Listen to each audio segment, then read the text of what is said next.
You didn't choose your last decision. You think you did, but by the time you decided, your brain had already made the choice 300 milliseconds earlier. You just got to watch it happen and call it free will. Think about this morning. What did you eat for breakfast? Why that and not something else? You'll say, I just felt like it. But felt like it isn't a reason, it's a cover story. Something decided before you were even aware you were choosing. It's not just breakfast. It's which video you clicked to watch this one. It's why your thumb opened your phone 4 times in the last hour without you telling it to. The average person makes around 35,000 decisions a day, and the uncomfortable truth is, almost none of them are conscious. Something else is running the show, and it's been running it your entire life. So what is it? It's not willpower. It's not personality.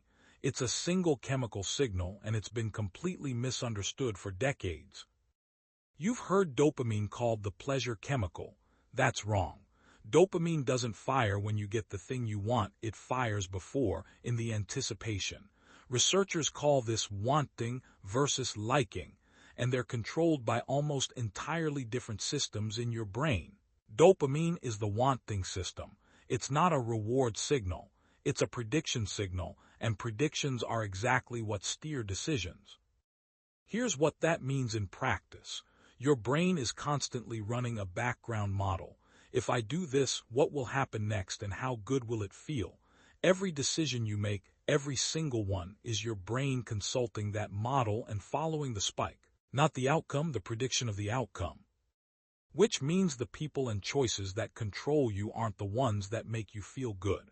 They're the ones that make you anticipate feeling good. That's why checking your phone for the 10th time today felt necessary, even though the first 9 times gave you nothing. The anticipation never updates as fast as reality does. And once you see this mechanism, you start noticing it everywhere. In the job you didn't actually want but took anyway. In the relationship you knew was wrong but couldn't leave. In the habit you've tried to quit 11 times. Here's the part that should actually worry you. This system can be hijacked, not just by your own brain misfiring, by anyone who understands how it works, advertisers, app designers, people in your own life who have learned, even unconsciously, which buttons to press. But there's one moment where this entire system breaks down, one specific kind of decision that dopamine's prediction engine genuinely cannot see coming, can't model, and can't control in advance. I'm going to show you exactly what that is, and how to trigger it on command before this video ends.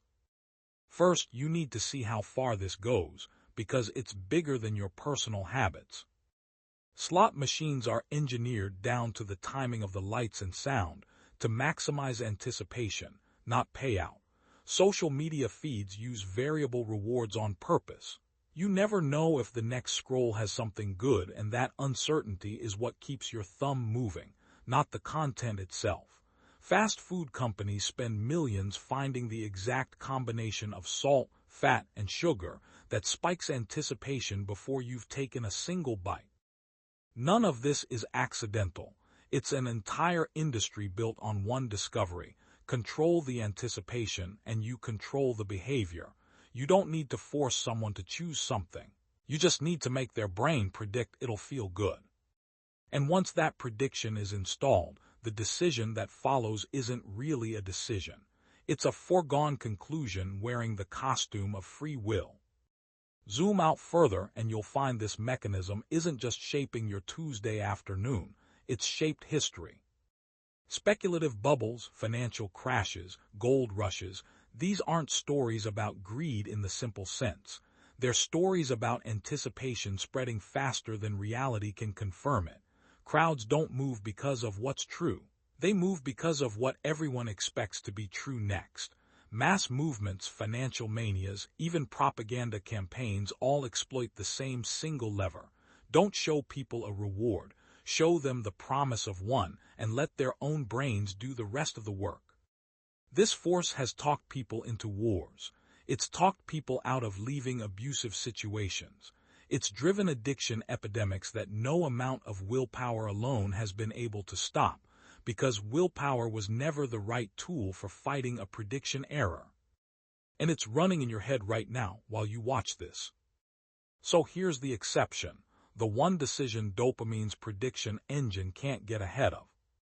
It cannot predict a choice it has never modeled before, a genuinely novel, deliberate action, made without a script your brain has already rehearsed. The system runs on pattern matching. It scans your history, your habits, your routines, and fires anticipation based on what's worked before. The moment you introduce real friction, a choice that's effortful, unfamiliar, and made on purpose rather than on autopilot, the prediction engine has nothing to grab onto. For a brief window, you're not reacting to anticipation. You're actually choosing. That's the lever, not more willpower, not trying harder, deliberately interrupting the pattern before the anticipation has a chance to form, pausing, introducing a genuinely new option, deciding on purpose instead of on autopilot. It's small, it's repeatable, and it's the only place in this entire system where you actually have leverage.